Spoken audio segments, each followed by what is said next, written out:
Hello everyone and welcome to my channel. I'm here to introduce you to some of the most interesting and successful business people. I want you to learn their stories and what made them be who they are today. The insights and secrets to their success. I want you to have real business people getting real.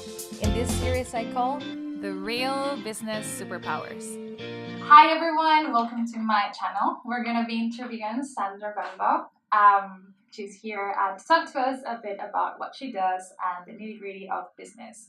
So I'm going to give you a bit of an introduction of her. So I'm going to read this, if that's okay. So Sandra is actively involved in student enterprise activity across the university, Aston University. As the university advisor of Enactus Aston, a student-led social enterprise society and trustee of Aston University Students' Union.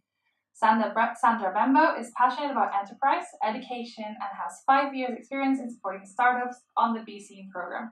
She's studying an MBA and has experience in running a marketing and publishing company. Sandra has worked for Aston University for over 9 years, previously as marketing manager and business development manager. For Graduate Advantage, supporting students and graduates to find placement opportunities with local employers. In her spare time, Sandra enjoys running half marathons and learning Spanish. So welcome to my channel. Thanks, Victoria. Great to be here. It's awesome to have you. Thank you. So I'm going to go through quickly through some questions. Yeah. I just want to start saying how have you been so far? What have you done today? Well, this morning I've had a couple of meetings. So first thing this morning, I had a student from the university who came in to see me, who was interested in setting up a business. So really, it was just to talk through her ideas, see whether it was suitable for the programme. And talk to her about how to apply for BC and what we can offer. After that, I had another meeting with a student who's actually come to the end of their graduating from the BC programme. So they've actually been supported with us for 12 months. So it was really a final review meeting to see how they progress with their business, get feedback for us in terms of improving the programme. And really to talk to them about being part of our alumni network and staying in touch with us now they're going forward on their business journey. So you're kind of like mentoring today, a lot of mentoring and advising. And yeah, mentoring and a bit of coaching today. That's a lot, guys. Yeah. It's not 10 yet in the morning, so that's a lot. Wow. Can you tell me a bit more about what you do in BC? What do you do? Yeah. So I think my role's very quite broad. We're a small team, so I get involved with lots of the enterprise activities. So that could be from marketing the programme, which is going out, talking to students who might be interested, talking to lecturers, going to run presentations and workshops, going to stand in student union or going to our libraries, talking to students about what we do, what we offer, assessing people with their ideas, so being dragons on panels and supporting students who want to set their businesses. And once they come onto the programme, it's the coaching and mentoring, which I'm actively involved with, so supporting them through their business journey for the 12 months. That's amazing. Yeah. So I used to be part of BC. I still work together with them, and it has been amazing. This whole incubator culture and getting to know people that like and do the same thing that you do, even though it's not the same company. Yeah. So their advice have been extremely valuable, especially Sandra has been so supportive. And so I'm really excited that you're here sharing some of your experience. What was, so like we said, you're working with entrepreneurs all the time in this beautiful and amazing incubator. Why is it important? Why do you think it's important for a startup to be involved with an incubator when they start? Good question. I think for a entrepreneur or a lone founder, it's quite a lonely and isolated place. And I think sometimes, especially for somebody, and generally with the students and graduates we work with, it's the first time they're going to set up a business. And some of them don't even have a background in business. So actually to be part of an incubator gives you access to so many other people who are, as you said, starting their journey at the same time. So there's lots of opportunity for peer mentoring and peer support, which is really a valuable part of the programme. So even if you're setting up a food business, you're going to go through a similar process to someone who's setting up an IT software development company. There's lots of opportunities to share and support each other. So being part of an incubator, you get peer support, but then you also get mentoring support.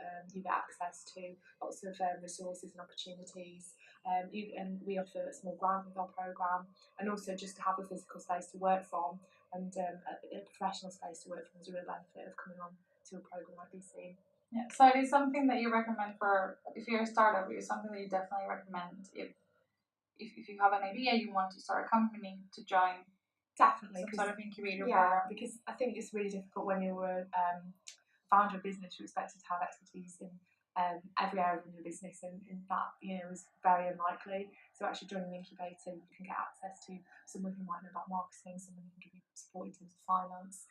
If there's some accountancy advice, advice on IP. So you might not have all that knowledge yourself, but being part of an incubator gives you access, and usually free access to that knowledge. So it could be really valuable. That's amazing. What is my other question? My next question is, what has been some of the biggest struggles you have encountered in your line of work? So I guess for students that are coming onto the BC program, one of their biggest struggles is your struggles. My struggles. Your struggles role. First. I'll ask you what struggles yeah, entrepreneur struggles later. I think the biggest struggle for me is probably managing my own time alongside my MBA. So BC is a very busy project. There's lots of things happening. There's lots of networking. There's lots of extra hours involved with that, and it's great because there's lots of variety. But it's almost sometimes you don't have enough hours in a day because doing the MBA alongside working. That's sometimes a challenge to fit everything in. And you're also very active in terms of fitness as well, so you do marathons. So yeah, so it's fitting everything into the day. How do you do that? Get up early, study before I go to work, try and run at lunchtime, get home from work, study in the evening, sort of trying to fit it all in is quite challenging, but I think if you want to do it, you will do it and you'll find the time. So they always say give a busy person something to do because they always find the time to do it. Yeah. So yeah, there's lots of other things like the trusteeship, and I'm a member of the Birmingham Future Committee. So I just make sure that I plan everything quite well and find the time. Yeah. So wow. So when startups, my other question is, usually startups don't have money. Like if you guys are starting a company, this problem really well. Like you're not gonna have money to hire a marketeer, a person does marketing, a person does all the things that you're mentioning. What do you recommend for them? Okay, besides obviously joining. I think in the startup space in the UK at the moment, there's so much support available for people who want to set their own businesses up. So not just an incubator like we've seen, but become part of a community. So where we're based here on the Science Park, they run lots of different events throughout the year for people interested in starting up, and sometimes they're free workshops. Sometimes they're opportunities just to hear from inspirational people, and sometimes it's a good opportunity to network and actually ask for advice and support.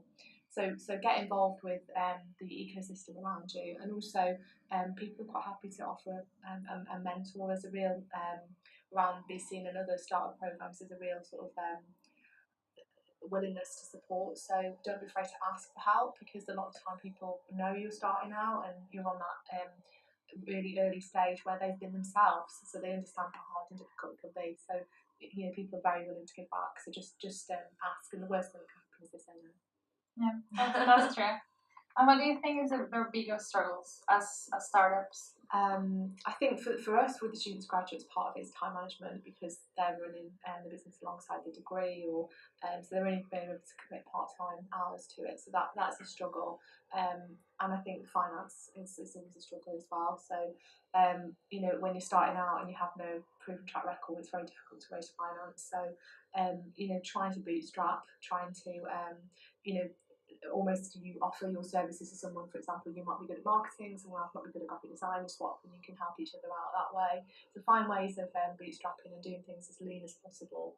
And then when you have to get some funding behind you, obviously go to people that you know first to see whether they'd invest in your idea and to get it off the ground. But I think time and money are always the two challenges that any startup's going to have. My other question would be for you. How important is it to have a good network? So we're talking a lot about connecting with people, a lot of changing. You mentioned a lot of changing job for job. So I'll do your marketing, you do my my content writing or video recording or whatever. So why do you think it's important to have a good network, and how important is it, and how important is it to be able to network efficiently? I think it's vital. I think if you're setting up a business, you can't do it alone. You're not going to have all the skills and knowledge to run a business on your own, and people buy people.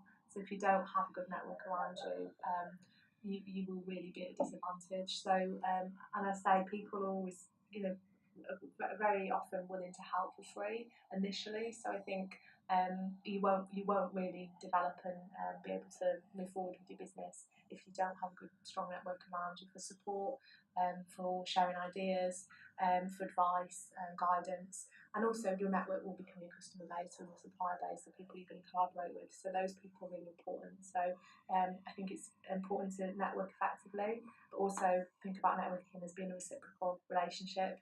So if you do, you do go networking, you're not going there just to sell your services, you're actually going there to try and help other people, and people will be much more likely to help you in the future as well. Because it happens, I guess, I don't know if this resonates with you, but it happens like when you go to a networking event and then you find someone that they already starting to sell to you before you even got to know them, you're already kind of go, put a barrier like, nope. Yeah. Nope. Yeah, I think that's one thing we say to students all the time. It's not about selling, it's actually about finding out how you can help other people and building relationships. And no one likes to be sold to, and no one likes to feel they're being sold to, so that's definitely a strategy. I would say don't do that. It's better to go to an event, decide who you'd like to speak to and why you'd like to speak to them beforehand, try and get an introduction, but really listen to what they've got to say and understand them and see how you can help them before you even ask for any sort of sale or any kind of ask. So selling at networking events straight away is a big no-no. Yeah, that's good. So we're coming up. This is like the last 3 questions that are all about you. Okay. So I want to ask you, what are you most grateful for? Well, I guess in my role, from business perspective, I think what I enjoy most and what's the most rewarding is actually being able to stay in touch with people when they've been through our programme. Actually seeing people who have either as a result of coming on BC, it's helped them change their mindset about what they want to do in the future, and it's helped them, create a successful business and take staff on. Obviously, that's sort of the ultimate goal. But then around that, there's a lot of people who will go through the BC and then use their experience to help them get a good placement year or a good graduate job. So I'm grateful for being able to work with entrepreneurs and being able to have such variety and work in such a nice space where it's very positive and uplifting, and the people around me are very positive. So the work I do is great, and from a personal perspective, I'm just grateful for friends and family and health, I think, and I guess being happy in life in general. That's good. I guess it must be an incredible feeling to know that you're impacting so many people, and changing so many people's lives just by you being there and advising them and showing them, hey, you took this path. Which is a difficult path because it's not the easy the easier maybe route of I'll just get a job, and which is not easy, but having a company is a completely different game. So that must be an amazing feeling. Just to give people the opportunity to try something out, and if they find that they don't want to do it, again, that's not a bad thing. It's giving that experience and knowledge to actually find out what they truly are passionate about as well. Absolutely. Where do you see yourself in the next 5 years? I'm actually a bit too early. I've just got a new job at the university. So I'm actually going to work on a programme supporting established businesses, going to visit companies and helping them become more competitive. So my as part of my MBA and the development I'm doing at the moment, I'm quite keen to progress into maybe consulting long term. So that's my plan at the moment. So it's all about helping people. Helping either companies grow or individuals set up their businesses and make their ideas a reality. And lastly, to finish up, last piece of advice for anyone starting a new company or thinking to start a new one. I think do your research is a really good piece of advice. So I get lots of students who phone me and say, I've got this great idea for an app. It's like Tinder for recruitment. And I say, actually there's something like that out there already. I've seen. So I think really doing your research first. If you have a great idea, definitely talk to people. Find out what else is there on the market before you spend a lot of money and time and effort developing something that people don't want, and understanding is there actually a demand for what you've come up with. So I think before you even spend a penny on your idea, make sure you've done your research and you've actually you've actually thoroughly thought about it, and you can't guarantee success, but you can put yourself in the strongest position to be successful. And I guess because I remember when I started, it was ask people what they think, not like just your friends and family, ask everyone. because you want to get as much feedback from people as you can. Definitely people who you don't know will give you the most honest feedback. Yeah. That's awesome. Well, that's it. Thank you so much for being here. Thank you. So guys, if you want to keep learning more about business and all the nitty-gritty and things, the story and journey of successful people, please like this video, follow us, and then if you have any sort of area of expertise or some expert that you would like to hear some stories from and their journey, just drop it in the comments below, and we'll make sure to get that person. So thank you so much again for being here. And goodbye, guys. Until next time. Bye. Thank you guys for watching. Don't forget to subscribe to our channel. We'll be posting videos like this every week, and follow us on Twitter at Behavior Hacker. We are Be Origami at beorigami.com.